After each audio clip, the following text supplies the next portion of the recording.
Namaku Naira. Aku gadis biasa, lahir dan besar di tengah keluarga sederhana yang hidup dari hasil usaha kecil warung kelontong milik ibu. Ayahku dulunya supir truk antar kota, tapi kecelakaan beberapa tahun lalu membuat kakinya pincang dan tak lagi bisa bekerja berat. Sejak saat itu, hidup kami berubah total. Dari yang semula bisa makan 3 kali sehari, kini kadang kami harus menahan lapar demi bisa bayar listrik dan sekolah adikku. Semuanya memuncak saat ayah terjerat pinjaman dari seorang rentenir kampung bernama Pak Karim. Awalnya hanya 5 juta untuk biaya pengobatan ibu yang tiba-tiba dirawat di rumah sakit. Tapi karena tak sanggup membayar tepat waktu, bunga terus bertambah, menggulung seperti badai yang tak bisa dihentikan. Dalam 2 tahun, utang itu sudah membengkak jadi hampir 200 juta. Kami tak tahu bagaimana bisa sebesar itu, tapi itulah permainan kotor para lintah darat. Suatu malam, aku mendengar suara ayah menangis di belakang rumah. Tangannya memegangi surat ancaman dari Pak Karim yang mengatakan, jika tak dibayar dalam 7 hari, rumah kami akan disita, dan ayah akan diproses secara hukum. Ibu hanya bisa terbaring lemah, tak tahu harus bagaimana. Sementara aku berdiri seperti batu, mati rasa, tidak tahu harus marah pada siapa. 2 hari kemudian, datanglah seorang tamu yang membuat jantungku berhenti berdetak. Namanya Pak Haji Mahfud, orang kaya di kota kami. Usianya lebih dari 50, berkumis lebat, kulitnya putih bersih, dan pakaiannya selalu rapi seperti pejabat. Tapi yang paling terkenal dari dirinya bukan hartanya, melainkan fakta bahwa dia sudah memiliki 4 istri. Ya, 4. Semuanya tinggal di rumah besar bertingkat 2 dengan gerbang besi tinggi. Pak Haji datang membawa tawaran yang membuat darahku berhenti mengalir. Saya bisa lunasi utang bapak seketika.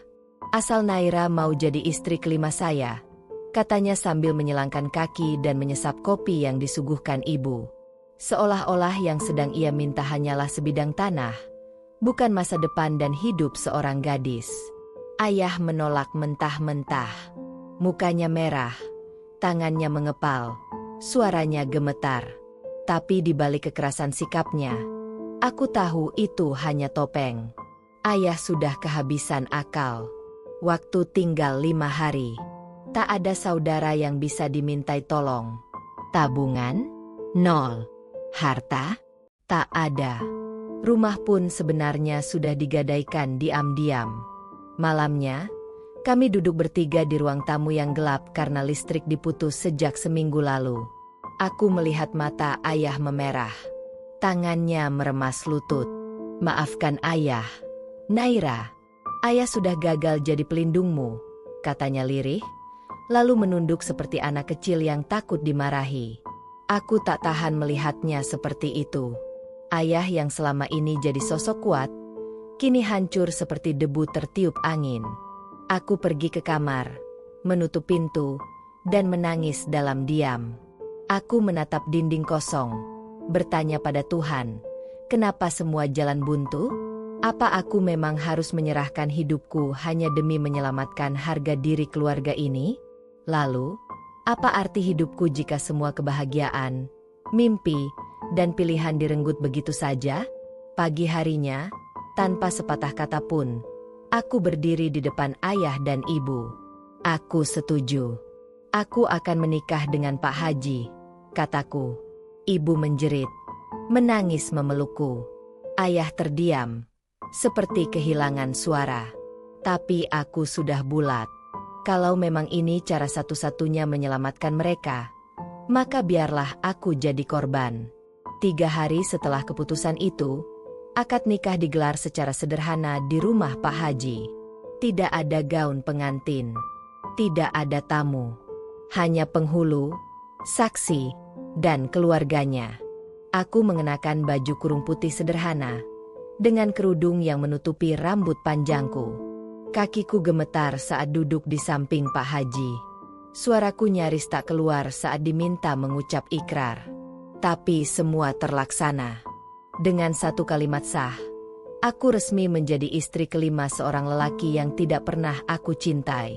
Setelah semua tamu pergi, aku duduk sendirian di kamar yang katanya akan jadi tempat tinggalku.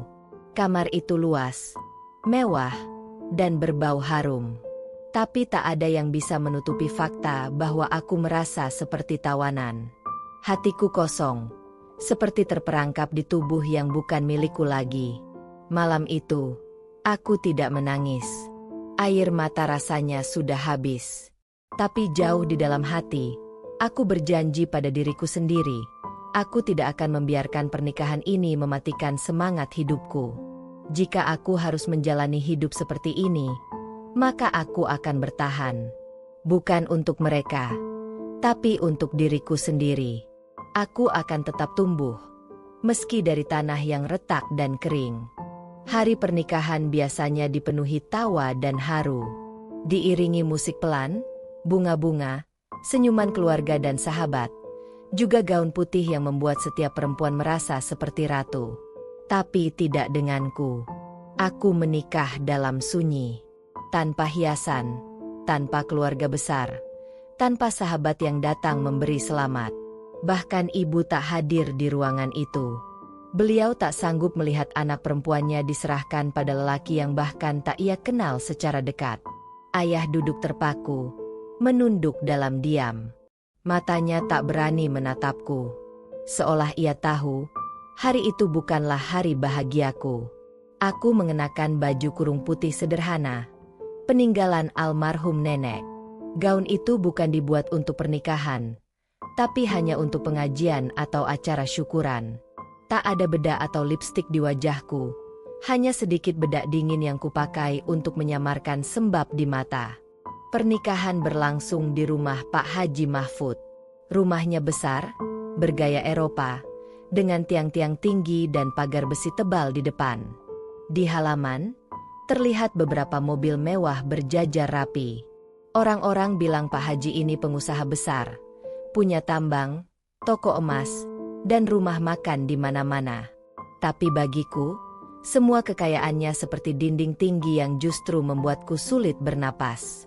Ketika penghulu tiba, aku duduk di ruangan tamu yang dingin dengan pendingin udara menyala penuh. Di depanku duduk pria parubaya dengan senyum lebar yang tak pernah menyentuh matanya, Pak Haji Mahfud. Di sampingnya ada dua istri sahnya yang ikut hadir, sedangkan dua lainnya kabarnya memilih tidak ikut karena tak setuju dengan pernikahan ini. Salah satu istri yang hadir, Bu Ratna, istri pertama, hanya memandangku dengan pandangan dingin. Ia tak berkata sepatah kata pun, tapi sorot matanya cukup untuk membuatku merasa seperti serangga yang tak diinginkan di rumah itu. Sedangkan Bu Dewi, istri ketiga, tampak sinis dan sesekali menertawakan sesuatu di telinganya sambil berbisik pada Bu Ratna. Saat ijab kabul dibacakan, jantungku berdetak kencang. Kata-kata penghulu seperti gema yang mengguncang hatiku. Tangan Pak Haji menggenggam tangan ayahku, dan dengan suara lantang ia mengucapkan, "Saya terima nikahnya." Lalu menyebut namaku lengkap dengan mas kawin yang lebih terdengar seperti nilai transaksi.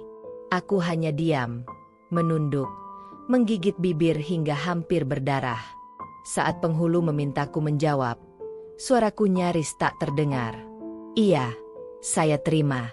Ucapku nyaris patah. Tidak ada senyum. Tidak ada air mata bahagia. Hanya detak jantung yang kehilangan irama. Usai akad, semua bubar dengan cepat. Tidak ada makan bersama. Tidak ada ucapan selamat. Hanya beberapa karyawan rumah tangga yang sibuk merapikan meja, dan para supir yang menunggu majikannya di luar. Ayahku berdiri, lalu tanpa bicara banyak, memelukku singkat, lalu pergi. Wajahnya penuh luka yang tak berdarah. Dan aku ditinggalkan. Aku dibawa ke kamar di lantai 2 oleh seorang pembantu tua bernama Embok Sarmi. Kamar itu besar, dengan ranjang king size, lemari pakaian besar, dan jendela tinggi yang menghadap ke kolam renang belakang rumah. Tapi bagi mataku, kamar itu adalah penjara, mewah, dingin, dan sunyi. "Bu Naira, silakan istirahat ya. Kalau butuh apa-apa, tinggal pencet bel ini," kata Embok Sarmi sambil menunjukkan tombol kecil di dinding. Suaranya lembut, penuh rasa iba. Mungkin ia paham, mungkin ia tahu seperti apa perasaan menjadi istri kelima dalam keluarga seperti ini. Aku duduk di tepi ranjang, menatap jendela yang kaca beningnya memperlihatkan langit sore yang mulai berubah jingga. Suara burung terdengar samar, diiringi suara air mancur dari taman. Indah memang, tapi entah kenapa, semua keindahan itu justru menyayat hatiku. Malam tiba. Tak ada yang mengetuk pintu. Tak ada yang masuk. Pak Haji tidak datang. Dan aku tidak tahu apakah aku harus bersyukur atau merasa lebih hancur karena diabaikan sejak malam pertama. Aku membuka lemari dan melihat deretan baju baru tergantung rapi. Semuanya tampak mahal, bermerek, wangi seperti baru keluar dari toko butik. Tapi semua itu terasa asing. Seolah aku disuruh memakai kostum untuk memainkan peran yang bukan diriku. Aku hanya mengenakan kaos panjang dan celana training, lalu merebahkan tubuh di ranjang yang terlalu empuk untuk tidur seorang diri. Malam itu aku terjaga lama. Pikiranku melayang-layang. Aku teringat sekolah. Terbayang teman-temanku yang mungkin sedang kuliah, atau bekerja, atau mungkin bahkan sedang jatuh cinta dan menyiapkan pernikahan yang mereka pilih sendiri. Sedangkan aku menikah karena utang. Aku menjadi istri karena dijual. Tapi dalam hati, di sela semua luka dan ketakutan, ada satu cahaya kecil yang tetap aku jaga. Aku tidak tahu akan jadi apa hidupku setelah ini. Tapi aku tahu satu hal, aku belum kalah. Aku belum mati. Aku masih hidup. Dan selama aku masih bisa bernapas, aku akan mencari jalan untuk bangkit. Mungkin tidak hari ini, mungkin tidak besok.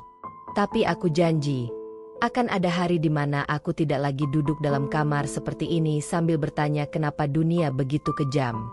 Akan ada hari di mana aku bisa berkata pada diriku sendiri, bahwa semua ini tidak sia-sia.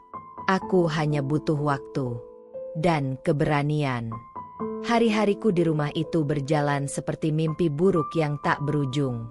Setelah malam pertama yang sunyi dan tanpa kejelasan, aku mulai menyadari bahwa rumah megah tempatku tinggal bukanlah rumah yang sebenarnya, melainkan istana dingin tanpa jiwa.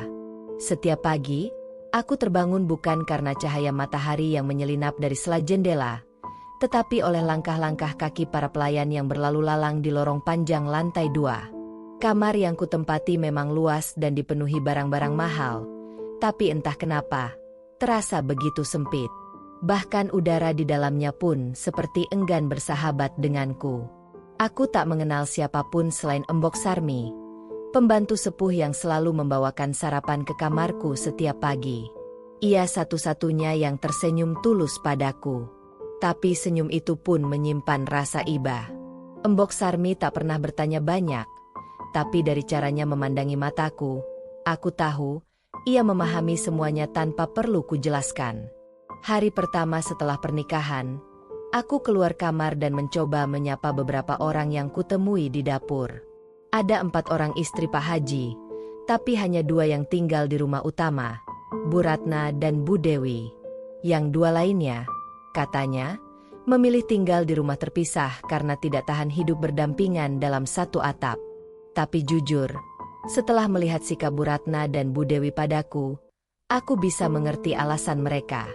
"Selamat pagi, Bu," ucapku sopan sambil menunduk ketika melewati Bu Ratna di ruang tengah. Ia hanya menatapku dingin dari balik kacamatanya yang tebal. Mulutnya terkatup rapat. Matanya menelanjangi tubuhku dari ujung kepala hingga kaki, seolah-olah aku adalah barang murahan yang mengotori lantai rumahnya.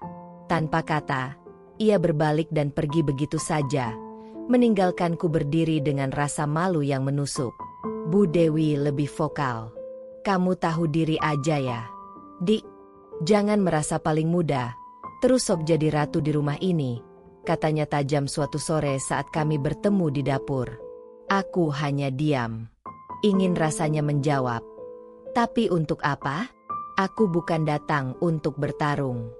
Aku pun tidak pernah meminta menjadi istri kelima. Sejak hari itu, Aku mengurung diri lebih sering. Aku membaca buku-buku yang kutemukan di rak kamar. Buku-buku itu kebanyakan tentang bisnis, motivasi hidup, dan beberapa novel lawas. Aku menekuni setiap kata, seolah mencari petunjuk bagaimana cara bertahan dari dunia yang tak pernah kupilih. Pak Haji pun tak kunjung mendatangiku. Setelah akad nikah, dia menghilang seperti angin. Sesekali aku melihatnya di ruang makan, duduk dengan para istri lainnya. Ia akan tertawa, memberi komentar ringan, lalu pergi lagi entah kemana. Tak sekalipun ia menegurku atau mengajakku bicara. Seolah-olah aku tak ada. Malam-malam kulalui dalam kesepian. Aku duduk di pinggir tempat tidur, menatap lampu gantung yang menggantung indah namun tak menyinari hatiku. Aku sering bertanya-tanya, apakah ini memang takdirku? Diperlakukan seperti barang, dibeli, dipajang, lalu dilupakan? Satu malam, aku mendengar suara tangisan dari lantai bawah.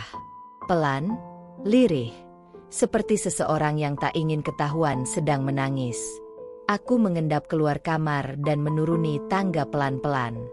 Suara itu berasal dari dapur. Di balik pintu setengah terbuka, aku melihat Bu Ratna sedang duduk di lantai, memeluk lututnya, menangis sendirian. Cahaya lampu kulkas menyinari sebagian wajahnya. Wajah yang biasanya keras dan penuh kebencian, kini terlihat sangat rapuh. Aku ingin masuk, menyapa, atau sekadar duduk di sampingnya. Tapi kakiku tak bergerak. Aku hanya bisa menatapnya dari celah pintu. Tangisnya itu mengubah pandanganku. Ternyata, rumah ini bukan hanya menyakitiku, tapi juga melukai orang-orang di dalamnya. Besoknya, aku kembali bertemu Bu Ratna di ruang tengah. Kali ini, ia hanya menatapku sebentar lalu berbalik. Tapi aku tahu, tatapannya sedikit berubah. Entah karena ia tahu aku melihatnya semalam, atau karena ia mulai sadar bahwa aku bukan ancaman. Aku hanya korban lain dari permainan ini. Hari-hari berikutnya aku habiskan dengan mencari celah untuk bernapas. Aku mulai membantu Embok Sarmi di dapur. Bukan karena ingin mengesankan siapapun, tapi karena aku tak tahan hanya duduk dan diam. Tanganku mulai hafal irama mengiris sayur dan meracik bumbu. Suara wajan dan kompor menjadi musik penghibur yang paling nyata di rumah itu. Beberapa kali, Pak Haji melihatku di dapur saat pulang dari kantor. Ia hanya mengangguk ringan. Tidak marah, tidak heran. Seperti biasa, datar. Tapi setidaknya itu lebih baik daripada diabaikan total. Aku mulai berpikir, mungkin rumah ini takkan pernah hangat. Tapi aku masih bisa menciptakan api kecil untuk menghangatkan diriku sendiri. Satu malam, ketika aku hendak tidur, ada ketukan pelan di pintu kamarku. Degup jantungku mendadak meningkat. Kupikir itu Pak Haji. Tapi ternyata, yang berdiri di depan pintu adalah Bu Dewi. Ia membawa secangkir teh hangat. Aku tahu rasanya. Dek. Dulu aku juga datang ke rumah ini dengan air mata. Kau bukan yang pertama dan mungkin bukan yang terakhir, katanya pelan. Aku tidak menjawab, hanya menerima teh itu dengan tangan gemetar. Kamu kuat, tambahnya, lalu berbalik pergi. Malam itu, aku menangis. Bukan karena sakit, tapi karena merasa untuk pertama kalinya, seseorang melihatku sebagai manusia. Dari luar, rumah ini masih terlihat sempurna. Taman bunga teratur, kolam ikan tenang, dan pilar-pilar megah berdiri tegak menyambut setiap tamu. Tapi dari dalam, rumah ini adalah ladang sunyi, tempat di mana hati-hati rapuh bersembunyi di balik dinding marmer dan jendela kaca tebal. Aku sudah resmi menjadi bagian dari rumah ini selama hampir sebulan. Tak satu pun dari istri-istri Pak Haji yang benar-benar menganggapku bagian dari mereka. Aku bukan hanya istri kelima. Aku adalah orang luar yang mengusik kedudukan mereka, meski aku sendiri tidak pernah meminta posisi ini. Usiaku 22 tahun saat dinikahkan. Bu Ratna, Istri pertama, sudah hampir kepala 5. Bu Dewi 5 tahun lebih muda darinya. Istri ketiga dan keempat tidak tinggal di rumah utama, tapi dari cerita Embok Sarmi, salah satunya pernah berusaha bunuh diri karena tak tahan hidup dalam tekanan dan kecemburuan yang terus-menerus. Aku mulai paham kenapa. Di sini, status istri bukan sekadar ikatan sah di atas kertas, melainkan medan perang diam-diam yang mempertemukan luka-luka dari masa lalu, rasa haus akan pengakuan, dan keinginan untuk tetap bertahan. Dan aku, istri termuda, tanpa pengalaman, tanpa cinta, tanpa kekuatan, adalah mangsa yang paling mudah untuk dicabik-cabik. Setiap harinya aku dijaga oleh aturan tak tertulis. Kalau makan siang, aku harus datang paling akhir. Kalau sedang duduk di ruang tamu dan Bu Ratna datang, aku harus berdiri dan pamit. Kalau Pak Haji pulang kerja, aku harus naik ke kamar sebelum dia masuk ke rumah. Katanya, itu ada tak tertulis di rumah ini. Tapi aku tahu, itu hanya cara halus mereka untuk menyingkirkanku. Satu hari, saat aku sedang menyiram tanaman di halaman belakang, Bu Ratna datang dan memandangku lama. "Kamu pintar juga ya, pura-pura sederhana," katanya. "Tapi semua orang di rumah ini tahu, kamu dipilih karena muda dan cantik." Aku diam. Aku tak tahu harus membalas apa. Rasanya seperti sedang duduk di ruang kelas dengan guru yang menyalahkanmu atas sesuatu yang tidak kamu lakukan. Tapi Bu Ratna tidak butuh jawaban. Ia hanya butuh menumpahkan rasa tidak amannya. Dan aku adalah tempat yang paling mudah untuk itu. Dari semua istri Pak Haji, Bu Ratna yang paling dominan. Dia mengatur jadwal pembantu, menentukan makanan harian, bahkan memilihkan pakaian yang boleh dan tidak boleh kami pakai. Setiap kali aku memakai gamis warna cerah, ia akan berkomentar, "Warna-warna seperti itu cocoknya buat anak muda yang belum punya status." Dan meski itu ditujukan padaku, tak ada yang membelaku. Pak Haji tetap menjadi sosok misterius. Ia jarang mengajakku bicara, apalagi mendekat. Entah karena memang tidak tertarik, atau karena ada perjanjian diam-diam antara para istri untuk menjauhkannya dariku. Tapi yang lebih menyakitkan adalah, aku tidak tahu harus bersyukur atau merasa sakit karenanya.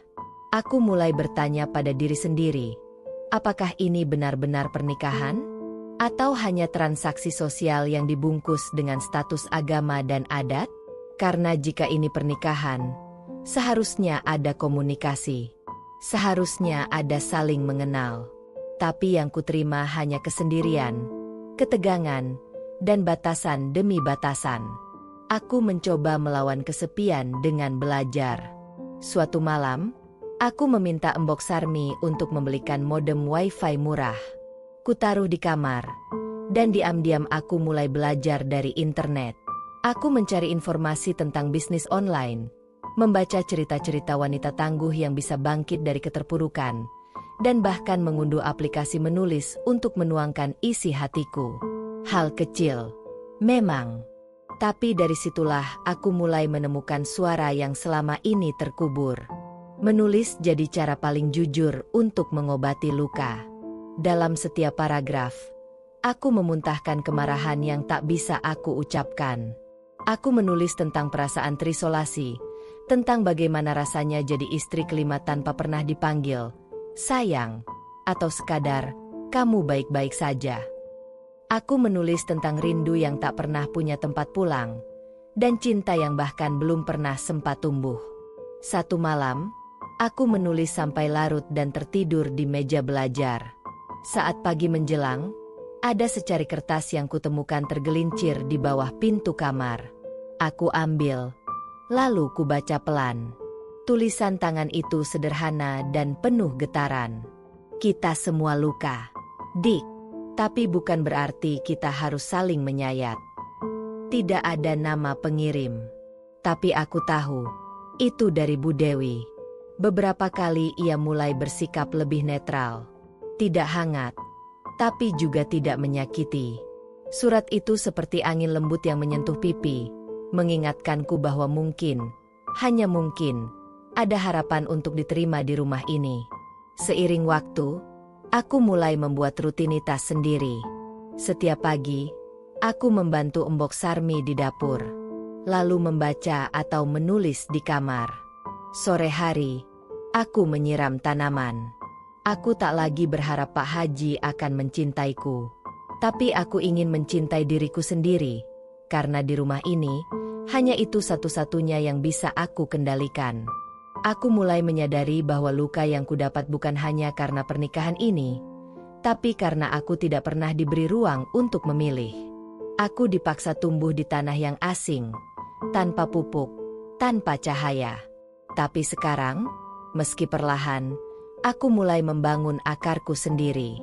Aku masih muda, memang, tapi bukan berarti aku lemah. Aku istri termuda, tapi aku juga manusia yang bisa berpikir, bermimpi, dan memilih untuk tidak tenggelam. Aku belum tahu apa yang akan terjadi besok, tapi hari ini, aku tahu satu hal, aku masih bertahan. Dan itu, bagi diriku yang dulu hanya tahu air mata, adalah kemenangan kecil yang sangat berharga. Sore itu langit mendung. Angin berembus pelan di halaman belakang rumah, menggoyangkan daun-daun bunga anggrek yang ditanam rapi oleh tukang kebun. Aku duduk sendiri di bangku kayu panjang, memandangi kolam ikan yang airnya tenang sekali. Tapi pikiranku berkecamuk. Sudah lebih dari sebulan sejak hari aku diantar ayah dan ibu ke rumah ini. Sejak hari itu, aku tak pernah lagi bertemu mereka. Tidak juga ada kabar. Nomor HP yang biasa digunakan ibu sudah tidak aktif. Ayah pun tidak pernah menghubungiku. Awalnya aku menunggu, lalu menebak-nebak.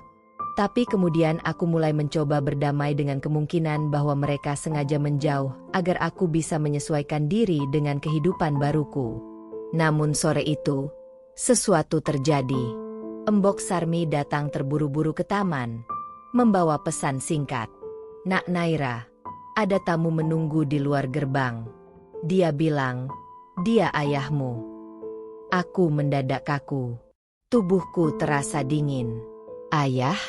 Tanpa pikir panjang, aku berlari kecil melewati lorong panjang rumah, turun ke halaman depan. Embok Sarmi mengikutiku di belakang, meski napasnya tersengal karena usia. Saat tiba di dekat pagar besi besar yang biasa tertutup rapat, aku melihat sosok yang sangat aku rindukan berdiri memeluk tas selempangnya. Ayah. Rambutnya lebih beruban dari terakhir kali aku lihat. Matanya cekung. Tubuhnya tampak lebih kurus. Tapi sorot matanya tetap sama. Hang. Dan menyimpan kesedihan yang begitu dalam. Begitu matanya menangkap keberadaanku, ia memanggil lirih. "Naira." Aku langsung membuka pintu pagar kecil di samping gerbang utama dan memeluknya. Lama. Tangannya gemetar memeluk punggungku, dan aku bisa merasakan tubuhnya yang lemah. Ia menepuk-nepuk rambutku pelan seperti dulu saat aku kecil dan ketakutan karena mimpi buruk. "Ayah minta maaf." Suaranya pecah di tengah pelukan. "Ya Allah, Naira, ayah benar-benar minta maaf." Aku tak bisa membalas apapun. Bibirku keluh, mataku basah. Pelukan itu adalah pelukan paling menyakitkan dan paling melegakan dalam hidupku. Setelah cukup tenang, kami duduk di bangku panjang dekat taman samping. Ayah terus menggenggam tanganku, seolah takut aku akan menghilang lagi. "Naira." "Ayah." Ayah nggak pernah tidur nyenyak sejak hari itu. Tiap malam ayah mimpi buruk. Mimpi kamu menangis, minta pulang. Ayah selalu bangun dengan sesak di dada. Aku diam, menatap wajah ayah yang kini terlihat jauh lebih tua dari usianya. Ada beban yang sangat berat di pundaknya, dan aku tahu, itu semua karena keputusan yang membuatku jadi istri kelima dari seorang lelaki yang bahkan tak kuinginkan. Ayah nggak tahu harus bagaimana lagi waktu itu. Rentenir itu sudah ngancam akan nahan ayah di kantor polisi. Rumah hampir disita. Ibumu juga sakit keras. Semua jalan sudah ayah coba, tapi mentok. "Nak, Mentok. Aku menunduk. Aku tahu semua itu benar. Aku melihat dengan mata kepalaku sendiri bagaimana rentenir itu mempermalukan ayah di depan rumah. Aku tahu betul bagaimana ibu harus menahan sakit tanpa bisa ke rumah sakit karena uang tak ada. Tapi mendengar ayah menceritakannya langsung, dengan mata berkaca-kaca dan suara bergetar, itu luka lain yang rasanya lebih dalam. Tapi ayah tahu, kamu yang paling sakit. Nak, bukan ayah. Kamu, ayah menunduk, bahunya bergetar. Ayah jual kamu. Naira, anak gadis ayah satu-satunya. Anak yang ayah besarkan dengan harapan tinggi, ayah lepasin begitu saja ke laki-laki yang bahkan ayah nggak kenal baik. Air matanya jatuh. Di depan mataku, sosok laki-laki paling tegar dalam hidupku menangis seperti anak kecil. Tangis yang membuat hatiku terasa diremas-remas. Aku genggam tangan ayah lebih erat. Kali ini aku yang menatap matanya. Ayah. Aku nggak pernah menyalahkan ayah, ucapku pelan. Kalau waktu itu aku punya pilihan lain, aku juga nggak akan mau. Tapi aku tahu ayah juga nggak punya jalan lain. Kita semua korban. Yah, tapi setidaknya kita masih bisa saling sayang, kan? Ayah menutup wajahnya dengan kedua tangan. Kamu terlalu baik. Nak, kamu terlalu baik. Aku tak tahu sejak kapan air mata mengalir di pipiku. Tapi sore itu, di bawah langit abu-abu yang tak kunjung menurunkan hujan, aku dan ayah menangis bersama. Tangis yang tidak lagi tentang penderitaan, tapi tentang pengakuan bahwa kami pernah sama-sama tersesat dan kini mencoba menemukan jalan pulang meski harus terluka. Sebelum pamit, ayah menyelipkan sesuatu ke tanganku. Sebuah kertas kecil dan sobekan foto kami bertiga. Aku, ayah, dan ibu di depan warung lama kami. Ibu kangen sama kamu. Dia belum bisa datang karena sakitnya kambuh lagi. Tapi dia nitip peluk dari jauh. Aku mengecup kening ayah. Sampaikan ke ibu, aku sayang sama beliau. Dan aku akan baik-baik saja. Mungkin sekarang belum, tapi suatu saat, aku akan lebih kuat dari yang mereka kira. Ayah tersenyum kecil. Senyum yang belum sepenuhnya pulih, tapi cukup untuk memberiku harapan. Ia melangkah pergi, menoleh 2 kali, sebelum akhirnya benar-benar hilang dari pandangan. Aku berdiri lama di depan pagar. Kertas dan foto itu masih kugenggam erat. Dan untuk pertama kalinya sejak aku masuk ke rumah ini, aku merasa ada sesuatu yang kembali pulih. Hubungan antara aku dan keluargaku. Hari itu aku tidak hanya memeluk ayahku. Aku juga memeluk luka kami berdua. Dan dari pelukan itu, aku menemukan semangat baru untuk bertahan. Bukan karena aku kuat, tapi karena aku tahu, cinta sejati di dunia ini tidak pernah datang dari uang, tapi dari pelukan yang tulus, air mata yang jujur, dan pengorbanan yang tak pernah dituntut kembali. Setelah pertemuan dengan ayah, hatiku perlahan berubah. Luka yang dulu terasa begitu dalam kini mulai tertutup oleh sedikit harapan. Aku mulai belajar menerima kenyataan bukan dengan menyerah, tapi dengan mencoba memahami bahwa hidup tidak selalu menawarkan jalan yang bisa kita pilih sesuka hati. Hari-hari berjalan nyaris sama, hingga suatu malam yang tak pernah aku duga, mengubah semuanya. Pukul 9 malam, aku baru selesai menyapu kamar dan melipat pakaian. Biasanya jam segitu aku sudah menarik selimut dan berdoa agar pagi cepat datang. Tapi malam itu aku belum bisa tidur. Entah kenapa ada rasa gelisah yang tak biasa. Lalu, terdengar ketukan di pintu kamar. Pelan, tidak tergesa, tapi cukup untuk membuatku menahan napas. Assalamualaikum. Suara itu rendah, dalam, dan sangat familiar.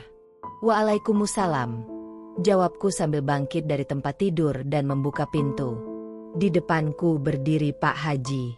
Wajahnya seperti biasa, tenang, terawat, dan tampak berwibawa. Tapi malam itu ada yang berbeda. Wajahnya terlihat lebih lembut. Matanya tidak sekaku biasanya. "Boleh saya masuk?" tanyanya. Aku hanya mengangguk. Jantungku berdebar tak karuan. Sudah berbulan-bulan aku tinggal di rumah ini, dan inilah kali pertama dia menginjakkan kaki di kamarku. Ia duduk di sofa kecil di dekat jendela. Aku duduk di ujung ranjang. Kami terdiam. Beberapa detik yang terasa seperti seumur hidup. "Saya minta maaf," katanya tiba-tiba. Aku menoleh. "Maaf?" "Iya. Untuk semua hal yang kamu alami sejak masuk rumah ini. Untuk kesepian. Untuk perlakuan istri-istriku. Dan karena saya sendiri pun membiarkan kamu menjalani semua itu sendirian." Aku tidak tahu harus berkata apa. Kalimatnya seperti pisau yang menyayat, tapi sekaligus melegakan. Selama ini, aku mengira dia tidak peduli. Tapi ternyata dia menyadari semuanya. Waktu saya memilih menikah lagi dengan kamu, saya pikir, saya hanya menyelesaikan masalah, membantu ayahmu, dan mendapatkan seseorang yang bisa saya perlakukan dengan lebih baik dibanding masa lalu saya. Aku menunduk. Tidak ingin langsung percaya, tapi juga tidak mampu untuk bersikap dingin. "Kamu tahu, saya pernah benar-benar jatuh cinta puluhan tahun lalu," lanjutnya. "Waktu masih muda. Tapi cinta itu ditolak mentah-mentah oleh orang tuanya, karena saya hanya penjaga toko kelontong waktu itu. Setelah itu, saya berubah. Saya pikir, cinta itu omong kosong. Saya membangun bisnis, menikah, lalu menikah lagi, tapi tidak pernah benar-benar merasa lengkap." Aku terdiam. Kata-katanya seperti membuka tabir yang selama ini aku kira tak bisa disingkap. Sosok yang aku anggap sebagai lelaki tua kaya tanpa hati, ternyata menyimpan luka yang tidak kalah dalam. "Kamu berbeda," katanya lirih. "Sejak kamu masuk rumah ini, kamu tidak pernah sekalipun merengek, tidak juga mencoba menarik perhatian. Kamu bahkan tak pernah memintaku datang. Tapi dari jauh, aku melihat caramu bertahan. Caramu membantu Embok Sarmi di dapur. Caramu menyiram tanaman. Bahkan caramu menulis diam-diam di malam hari." Aku menatapnya. Ternyata, dia tahu. Dia melihatku. Saya tidak datang malam ini untuk menagih kewajiban sebagai suami. "Tidak," katanya tegas. "Saya datang karena ingin mengenal kamu. Kalau kamu mengizinkan." Untuk pertama kalinya sejak menikah, aku melihat sosok Pak Haji bukan sebagai laki-laki yang membeliku, tapi sebagai pria yang sedang berusaha menjembatani jurang antara masa lalu dan masa kini, antara luka dan penerimaan.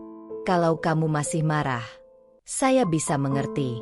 Tapi izinkan saya, mulai hari ini, untuk jadi orang yang menghargai kamu sepenuhnya. Bukan karena kamu istri kelima saya, tapi karena kamu adalah perempuan yang kuat." Malam itu kami berbicara lama. Ia menceritakan masa mudanya yang keras. Bagaimana ia memulai usaha dari bawah, tidur di ruko sempit, pernah ditipu rekan bisnis, hingga akhirnya bangkit. Ia juga menceritakan anak-anaknya dari istri pertama yang kini tinggal di luar negeri. Tentang rasa sepi yang perlahan memakan hatinya, meski ia tinggal di rumah sebesar istana. "Saya ini bukan suami sempurna, apalagi romantis. Tapi, saya ingin mencoba," katanya jujur. "Bukan untuk menguasai kamu, tapi karena kamu pantas mendapatkan seseorang yang melihatmu apa adanya."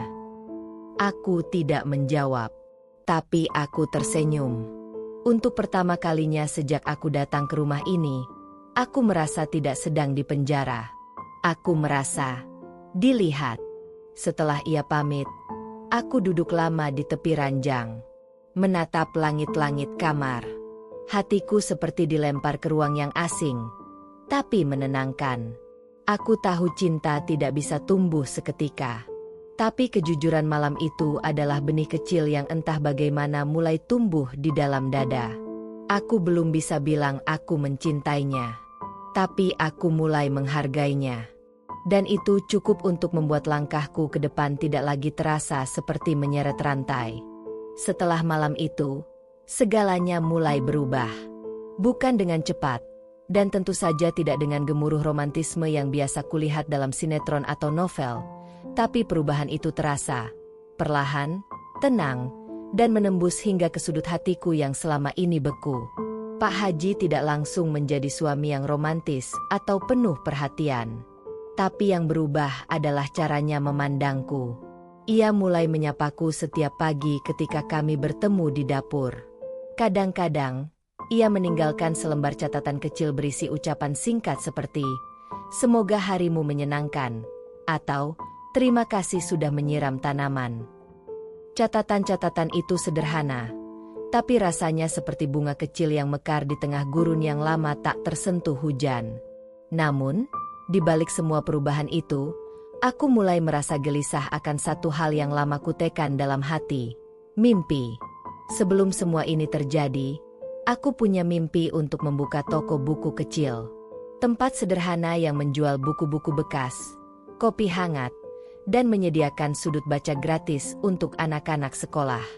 Impian itu lahir dari masa kecilku yang sering menghabiskan waktu di perpustakaan sekolah. Ruang kecil berdebu yang jadi pelarianku dari masalah keluarga. Kini, duduk di kamar yang dindingnya dipenuhi rak buku milik Pak Haji, aku mulai kembali pada mimpi itu. Setiap kali membuka satu buku, aku merasakan kembali semangat yang dulu pernah menyala dalam diriku.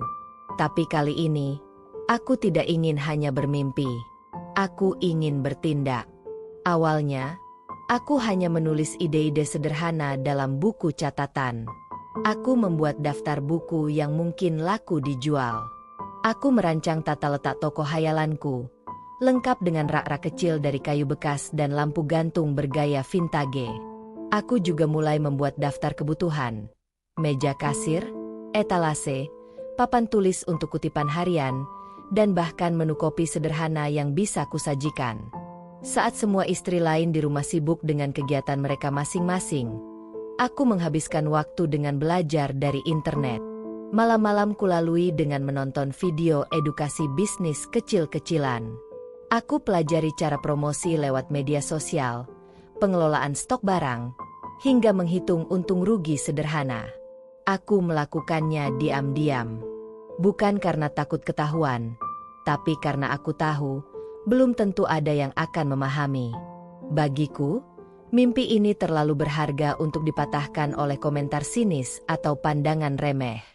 Aku menyimpannya rapat, seperti menyalakan lilin kecil dalam kamar gelap. Tak ingin orang lain meniupnya sebelum ia sempat bersinar. Tapi aku sadar, mimpi tidak bisa terwujud hanya dengan menulis di buku. Aku butuh modal, aku butuh tempat, dan aku butuh kepercayaan. Sesuatu yang belum tentu bisa aku minta dari Pak Haji begitu saja, mengingat semua yang telah terjadi. Namun Tuhan memang punya caranya sendiri untuk membuka pintu. Suatu malam, setelah makan malam yang hanya dihadiri oleh aku, Pak Haji, dan Bu Dewi, ia memanggilku ke ruang kerja. "Naira, duduklah," katanya sambil menunjuk kursi di depan mejanya. Aku menurut. Degup jantungku kembali tak karuan. Ini pertama kalinya ia memanggilku ke ruang kerja yang selama ini hanya bisa aku lihat dari luar. Dindingnya dipenuhi buku dan lukisan kaligrafi. Di pojok ruangan, ada rak trofi dan piagam-piagam lama yang memperlihatkan pencapaian hidupnya selama puluhan tahun. "Aku dengar dari Embok Sarmi," katanya sambil membuka berkas di mejanya.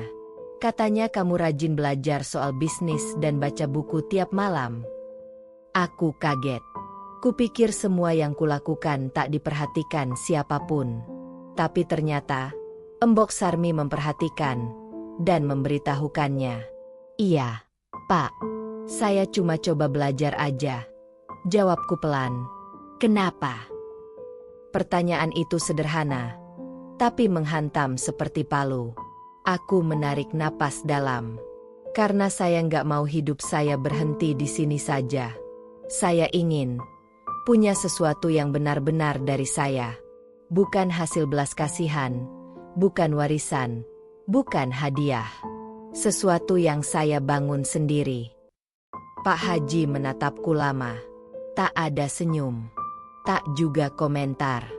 Tapi kemudian, ia berdiri, berjalan ke lemari kaca di belakang mejanya, dan mengambil satu map biru tua.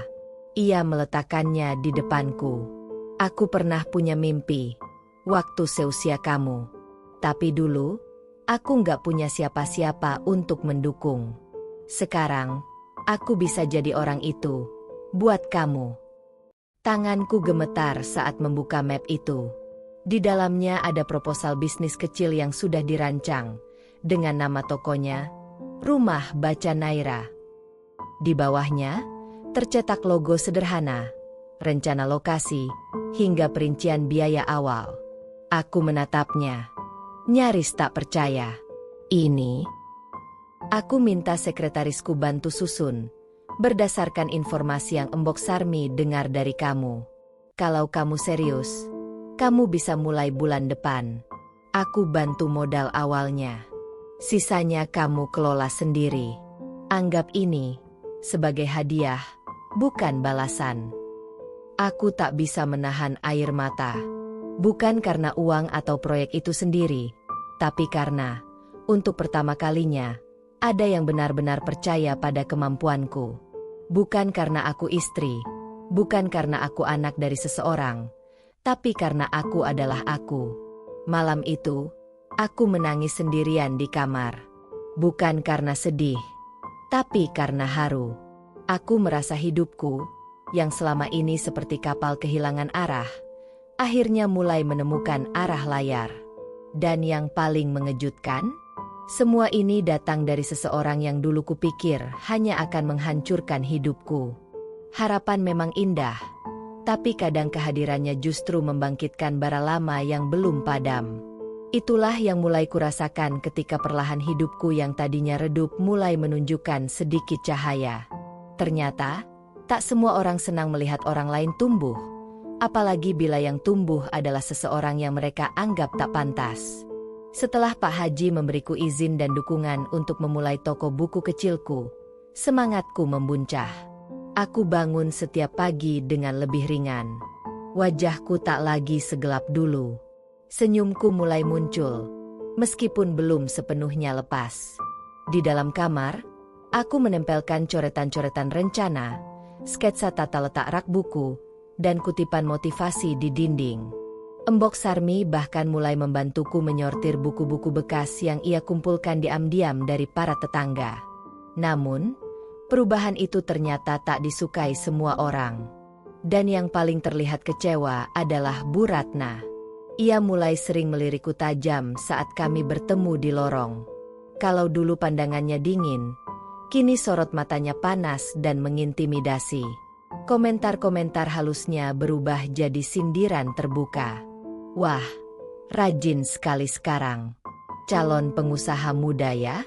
Semoga nggak cepat bangkrut, katanya suatu sore ketika aku turun ke dapur membawa laptop. Bu Dewi yang duduk di meja makan hanya melirik sekilas, lalu kembali sibuk dengan ponselnya. Ia tidak ikut campur, tapi jelas tidak ingin berpihak. Aku pura-pura tak dengar. Aku hanya senyum kecil, lalu melanjutkan langkah. Tapi di dalam dada, aku tahu betul arah serangan itu. Bu Ratna bukan hanya merasa terganggu, ia merasa terancam. Ia merasa posisinya sebagai istri utama mulai digeser bukan dengan kekuasaan, tapi dengan sesuatu yang lebih menakutkan, pengakuan. Aku tak bisa menyalahkannya sepenuhnya.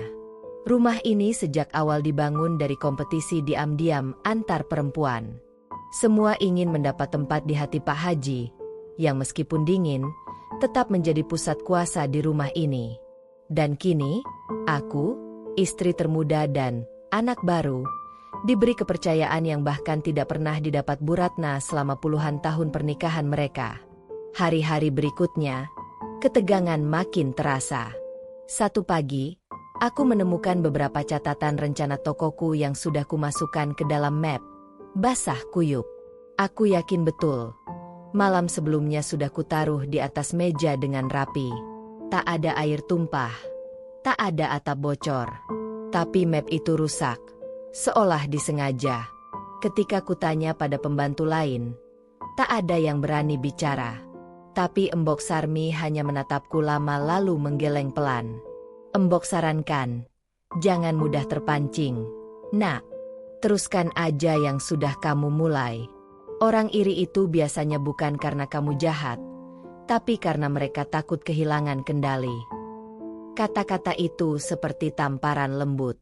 Aku memilih diam. Aku mengeringkan map itu pelan-pelan, menyalin ulang catatannya, dan mulai menyimpan semua dokumen penting di tempat tersembunyi.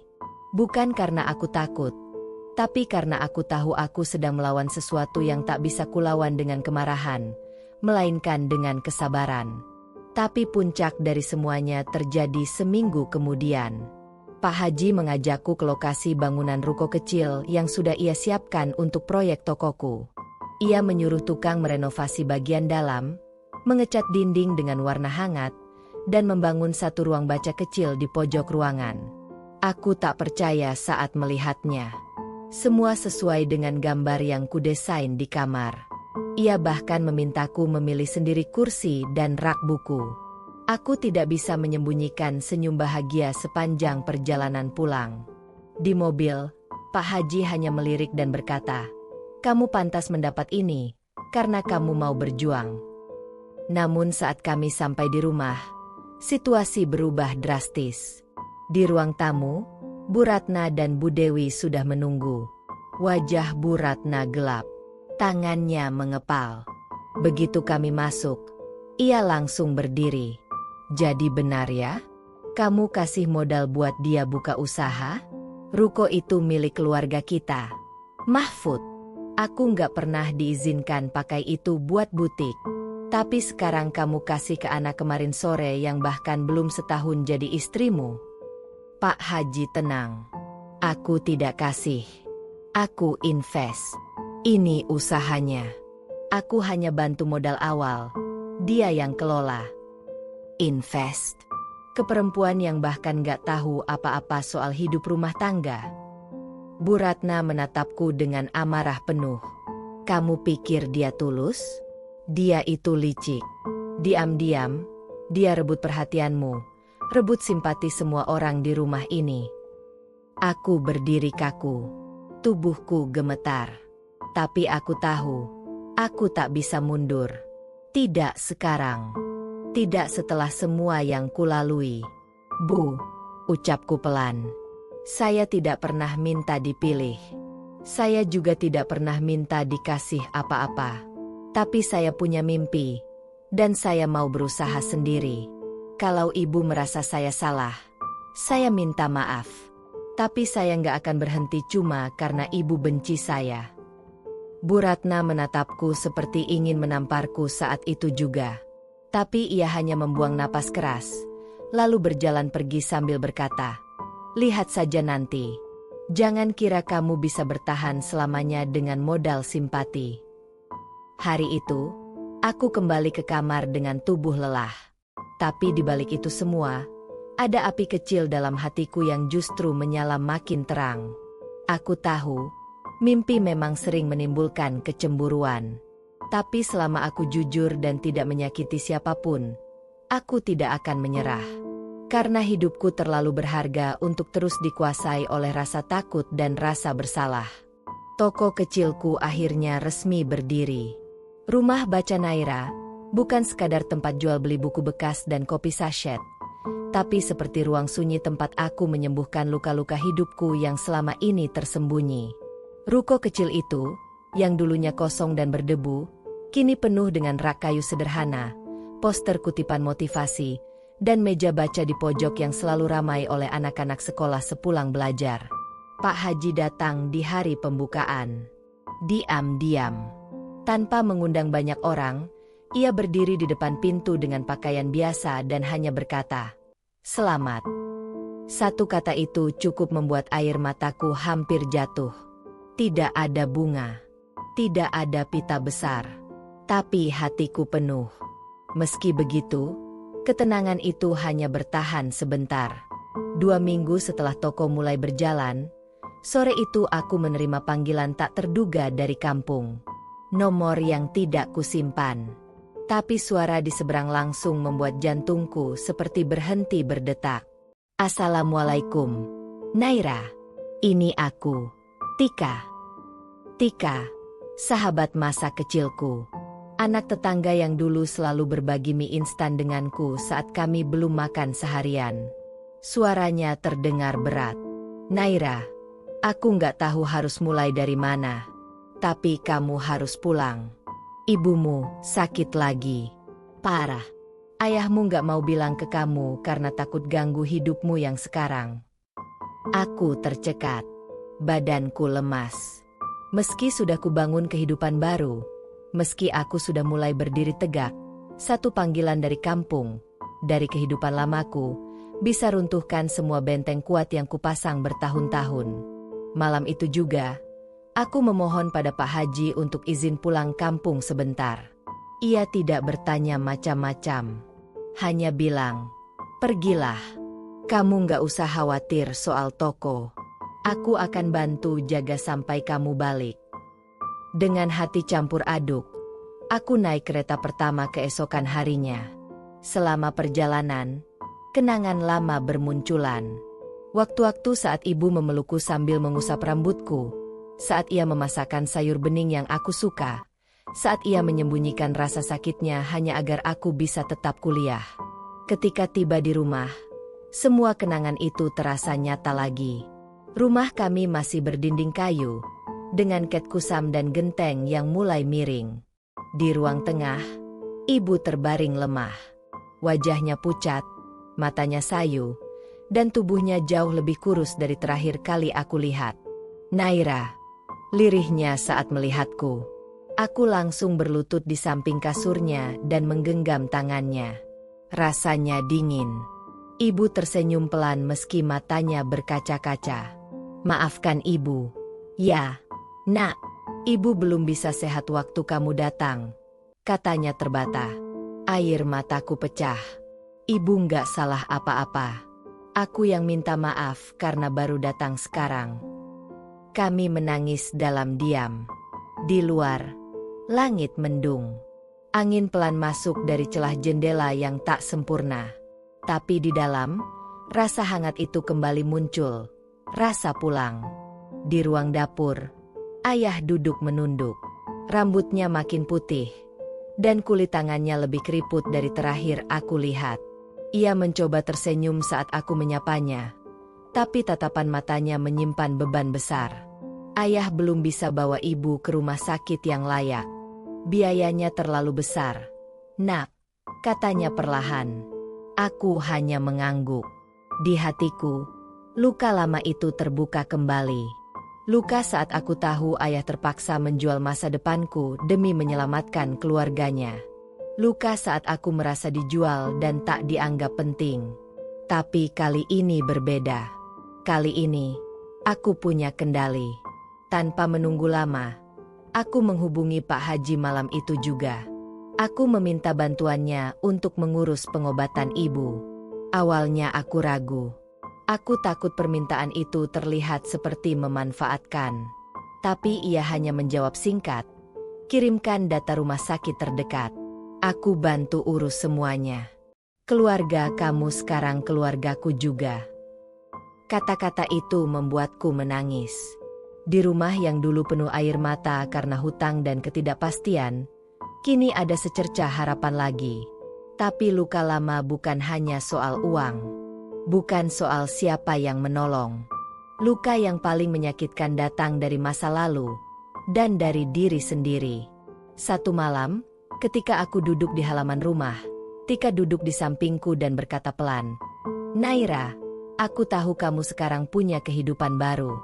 Tapi banyak yang ngomongin kamu di kampung. Katanya kamu dijual ke orang kaya. Katanya kamu cuma istri simpanan yang dikasih toko buat nutupin aib. Darahku mendidih.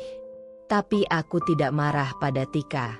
Aku tahu, ia hanya menyampaikan apa yang terjadi. Mereka bilang kamu pamer hidup enak. Lupa dari mana kamu berasal. Aku menatap tanah. Kata-kata itu seperti racun. Tapi aku hanya tersenyum kecil. Biarlah. Mereka boleh bilang apa saja. Yang penting aku tahu perjuanganku. Dan kamu tahu. Ayah tahu. Ibu tahu. Itu sudah cukup. Malam itu aku belajar lagi. Luka lama bisa terbuka bukan hanya karena orang lain, tapi karena dunia tidak pernah benar-benar berhenti menghakimi. Tapi aku tidak bisa terus hidup dari trauma.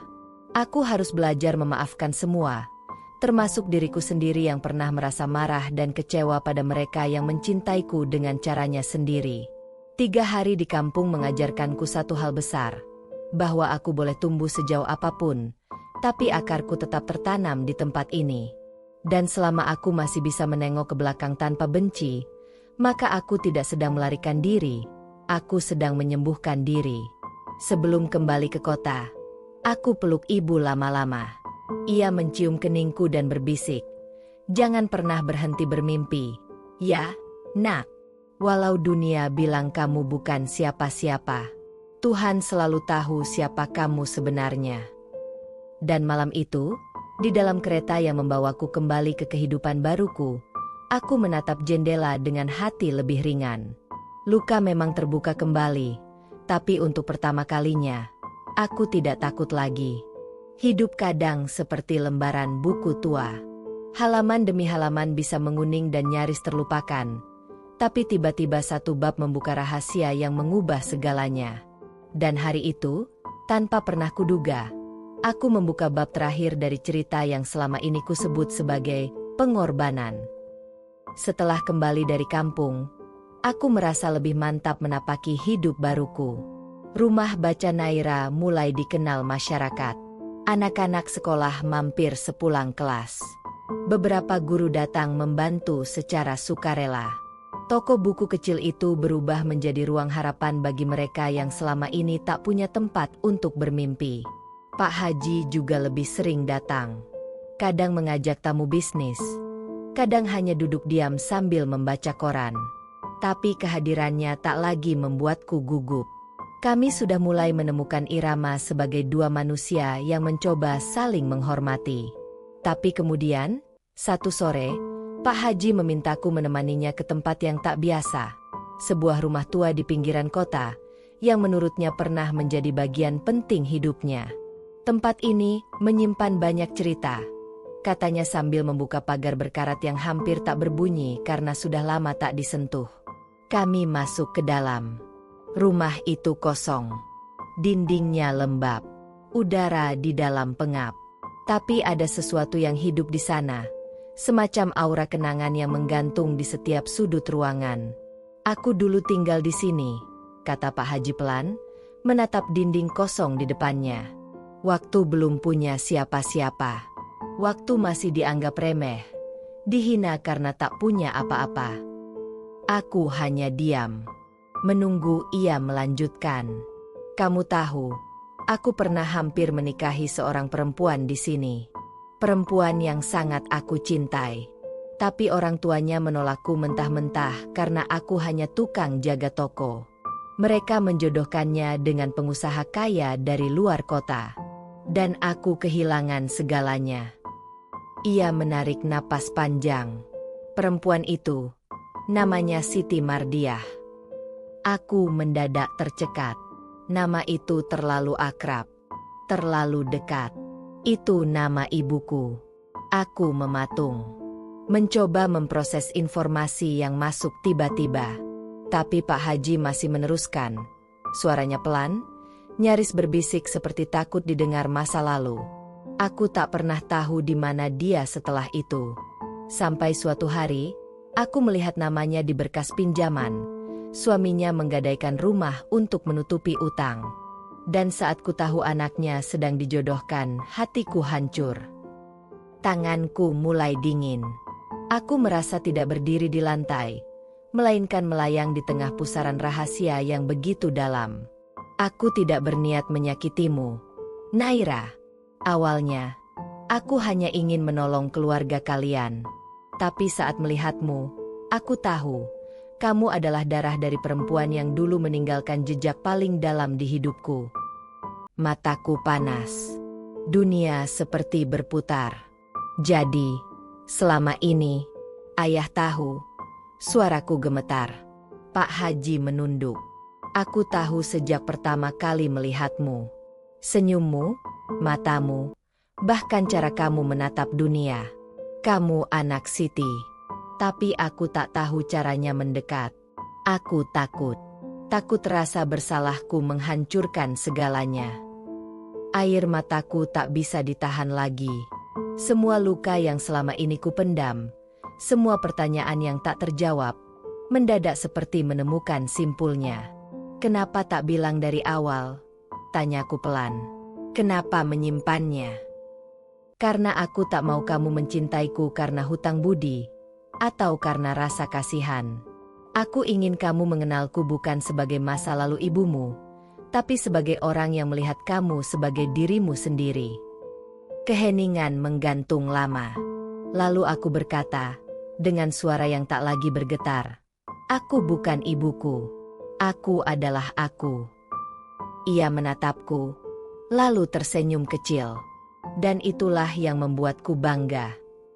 Sepulang dari rumah itu, perasaanku campur aduk. Aku tak tahu apakah aku harus marah, kecewa, atau bersyukur. Tapi satu hal pasti, selama ini, aku bukan sekadar pengorbanan dari ayahku. Aku adalah jembatan masa lalu dan masa depan dari dua orang yang pernah gagal saling memiliki. Malamnya, aku duduk sendiri di rumah baca Naira. Semua anak sudah pulang. Ruangan tenang, hanya suara jam tua berdetak pelan. Aku membuka buku catatanku, halaman pertama tempat dulu aku menulis. Aku akan bertahan. Dan kini, setelah semua luka, semua rahasia, semua air mata, aku menulis. Aku bukan hanya bertahan. Aku tumbuh. Epilog. 2 bulan kemudian, ibu menjalani operasi besar dan kini mulai bisa berjalan kembali. Ayah kembali membuka warung kecil di depan rumah, dan hidup mereka perlahan pulih. Aku tetap di rumah baca Naira. Tapi kini bukan lagi sendiri. Pak Haji sering duduk di pojok sambil membacakan cerita untuk anak-anak. Kami tidak seperti pasangan pada umumnya. Tapi kami saling memahami. Dan itu jauh lebih penting daripada sekadar sebutan suami istri. Aku tak tahu apa yang akan terjadi di masa depan. Tapi satu hal yang aku yakini, pengorbanan tidak selalu berarti kehilangan.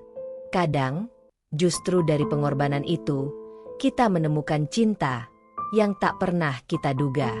Selesai.